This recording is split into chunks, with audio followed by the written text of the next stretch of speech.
Hello, and welcome to a more experimental video on my channel. I'm hoping to keep up with it because it's something I've technically been preparing for a while now. You could make the argument either way, that I have or I haven't. It's whatever. It's up to it's up to personal debate and personal philosophy what preparing means. The fact that I realized, oh, I'm getting out of work early today. I have a spare hour and a half. I may as well start recording some of these just to try to experiment, see how I want to do the format. I forgot to make a script and practice it, so this is the raw review. The right after beating the game, grumpy. I just played Fate Extella. It's right there. I apologize for not being able to point to it properly. It's mirrored. I'm not used to that yet. I will get better with it. I beat that. I just want you to know. Because I'm an SMT fan, while that may not be canon on the channel yet, I can promise you, I beat Persona 1. I'm an SMT fan of the greatest variety. Nothing else needs to prove that. I'll get around to it at some point when I review an SMT game and I talk highly about it, unless it's Persona 5. Fuck that one. I'm off topic. I'm completely off topic.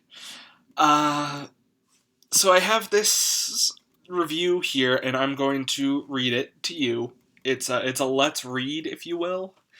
Except you'll be staring at my face, knowing that I beat this. I beat that game. Also, I have a Titanic metal poster. Don't ask questions you don't need answers to. None of these things need answers. You're an idiot. Alright, now to get started on me looking away, and then occasionally looking back and going, yeah. Oh boy. Let me read ahead, so then I can still stutter and slur, and make this really just a funny experience for everyone that's not watching this video. Anyone that's watching, it's just going to be instantly upset. I guess the best way to start it off is to not even look at it. Because I'm just going to tell you everything I know about this game, and it's that it's not good. Not at all. It's just the way that I critique my games is stupid. I made it. But also to go with it, I break it up into categories, which can make sense. Also, excuse the fact that my camera's lagging. I don't know why it's doing that. This is better than the other camera that I tried to use for it, but it is... Oh, it's bad now. Oh, this is gonna be fun. Okay, we'll just ignore that, and I'll probably use another camera next time. Nice. So I want to start by talking about the story of Fate Extella for the Nintendo Switch. It's a Nasu story, so I don't fully understand what any of it meant. I think it probably could have been about a third of the length if there weren't constantly just repeating the same lines over again. Like, it probably could have been about, I don't know, it could have been cut down a lot. There was a lot of repetition. It was just over-the-top repetition. It really could have been about a third of the length. I could have made that one sentence. That is the Nasu experience. I didn't have to say any of that multiple times. I don't need to continue saying this, but that is the story for Fate Extella. It's split into 4 main arcs, following a different heroine, sort of. 2 of them are the same. I don't fully understand what the hell was going on. Nasu made a big wife before Resident Evil 8 made it popular. So really, this inspired Resident Evil 8. Just play this instead. It's probably just as good. um, there's Nero. I remember that one was fun. It's also been 2 years since I played that one, and I really don't think I'll ever touch it again. Tamamo no Mai was annoying, and I remember part of me died playing that, and that's why it took over 2 years to actually beat this game. The third route is the one that I played recently. I played the third and the fourth back to back, and that was hell. It was not fun. I didn't like it. I was miserable. Third route is where you have the big wife, Attila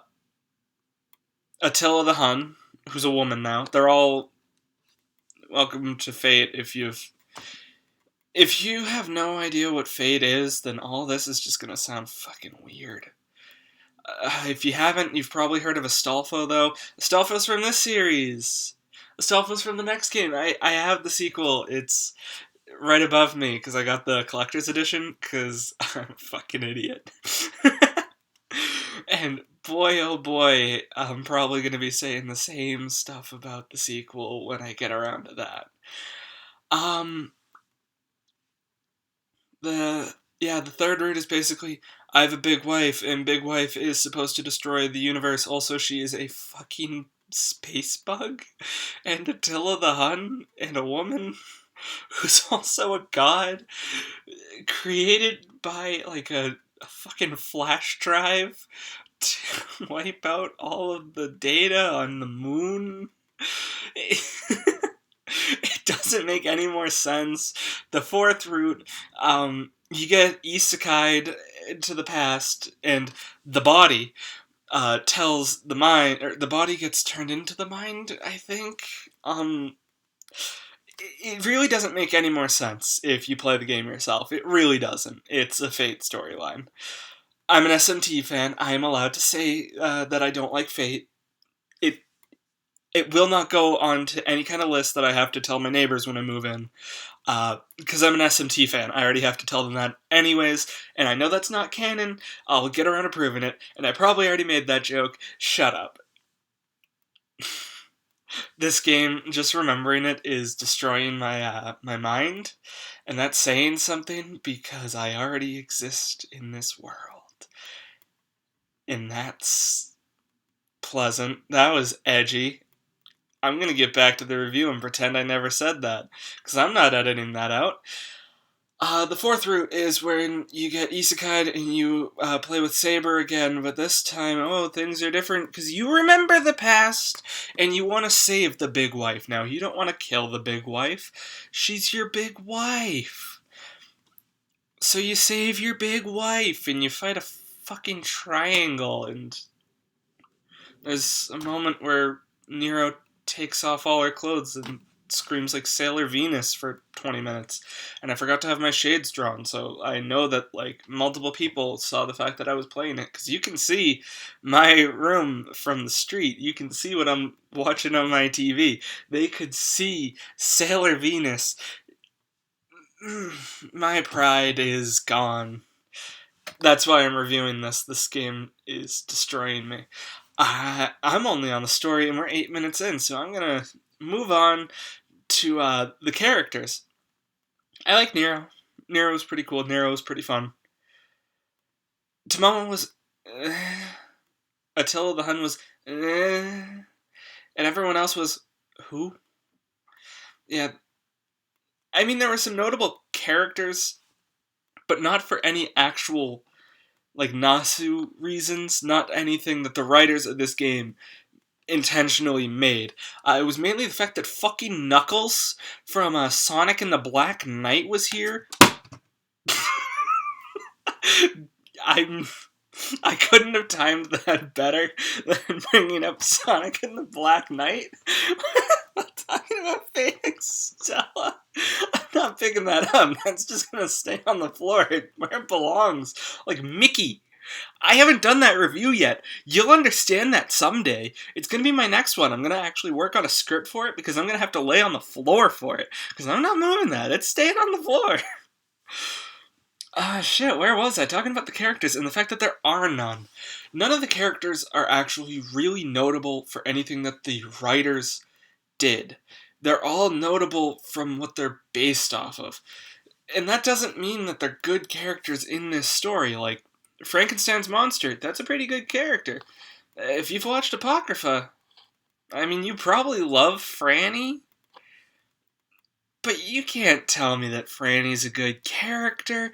You like her for her design, not for the writing, not for what she symbolizes in the story, because she doesn't fucking symbolize anything. It's just a waifu. Yeah, if you don't watch Fate or know anything about it, that's even more confusing, because Frankenstein's monster's a waifu. I'm not explaining it. There is no explaining it. Merlin's the dick wizard. Don't question anything when talking about Fate, the anti-SMT. Ah, God. The gameplay. The gameplay is the best part of it. It's a Warriors game. Warriors games are pretty fun. They're not very good, but they're fun. They're serviceable. They all have this issue where they go on way too long because their gameplay is super repetitive, and you start getting sick of it after, let's say, a few hours. You could probably play it for an afternoon, and then the day after you might play it, but you're not going to enjoy it as much as you did that first afternoon. All Warriors games have that. Now, with the amount of extra content and the amount of story going into this game, I want to say that it was like 60 some odd hours of just Warriors games, just mashing A. That's all Warriors games are. And that's not to say that I dislike Warriors games. I think they're fun. I just don't think this one was fun. And if you play this game, or if you play Grand Order, or if you really watch the shows on Netflix or anything like that, if you watch the ones on Netflix, I do say Unlimited Blade Works is a pretty good show. Haven't finished Zero, love it. But that's only because I haven't finished it yet. I might hate it by the end of it, because I'm an SMT fan after all. You might get the idea that Fate is a very niche, small series, which it sort of is, in the US. It's a fucking enormous series. There's no reason that there was no voice dubbing for the English version. I know that there's a lot of people on their high horse like, oh, if she doesn't sound like a 2-year-old that's squeaking fucking on helium, then what's the point of playing this game? I don't agree with that. Usually when it comes to Japanese games, I will turn off the voices if the voices aren't dubbed. That's just my personal preference. I understand that there's a lot of people that would prefer to hear it in Japanese, a language they don't even understand, so that just baffles me whenever people say, oh, the English translation took so much of the meaning out of it. Great. Do you understand what the original meant? That's off topic. Probably for another day, when I talk about bad localizations or whatever Scott the Woz did. Yeah. Just, the way the game looked, everything about it just screams low effort, low budget. But it shouldn't have been low budget, because Fate's a big series. It's not like a Dragon Ball Z level of series. But it's certainly like, I've played many indie games that look genuinely 100 times better than this game. And I will even play them on, like, I don't know, PC. Undertale looks better. Yeah. Yeah, Undertale's 6 years old and it looks better than this game. Who, actually, I don't know when it came out. I know that it came out around the time of the Switch, because that's when I bought it. I bought it in 2018? So, I want to say that it probably came out around then. Who knows for sure? I could be wrong on that. And I'm not looking it up. So when I'm wrong, you can point out in the comments. You can say that I'm a big stupid idiot, because I got the, I don't know my Fate lore. So I'm an idiot for not knowing that. Yeah, so much of the game was just not very good. Not very fun. I know I'm missing a category. One second, I'm actually gonna have to consult. Yeah, you can see my gracious professionalism here. It's truly off the charts. 1 second.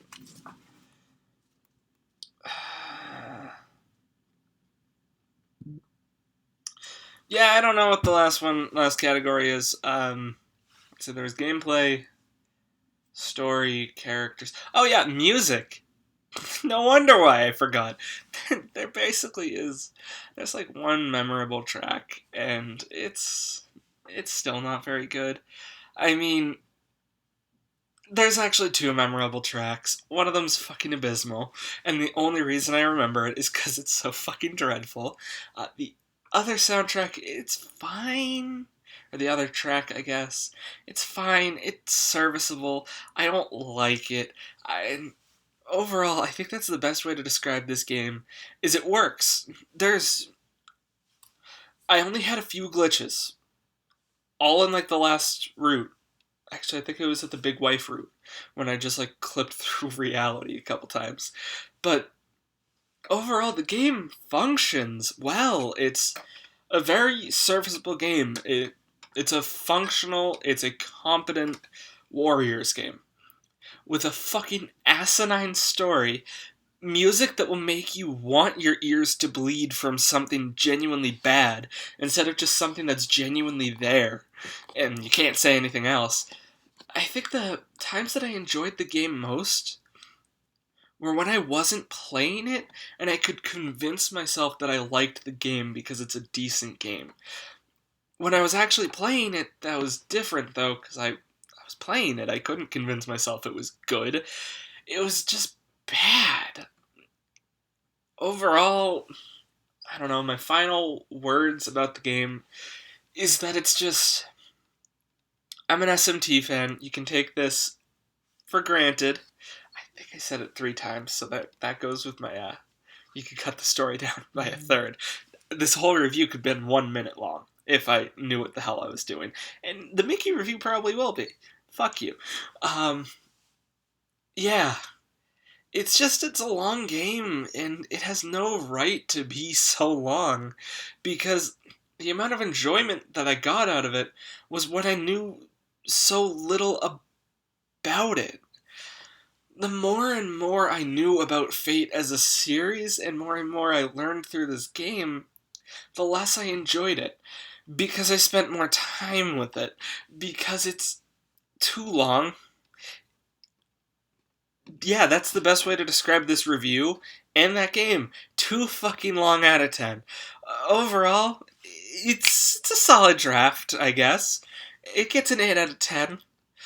But if I was going to give it an actual score, because I'm not IGN, I'd say probably a 40 out of 100. Yeah, I just gave that game a 40 out of 100. Thank you for watching. You're never going to watch a single one of these videos ever again, and who could ever blame you? But if you do, I'm actually going to try to do it properly, do what I actually wanted to do. I just wanted to be able to say that I got something out while I had the time. Thank you for watching. Yeah. Yeah, you watched... If you made it this far, you get you get some snaps. Anyways. Bye-bye. Oh shit, it started. Well, hello and welcome to my cat.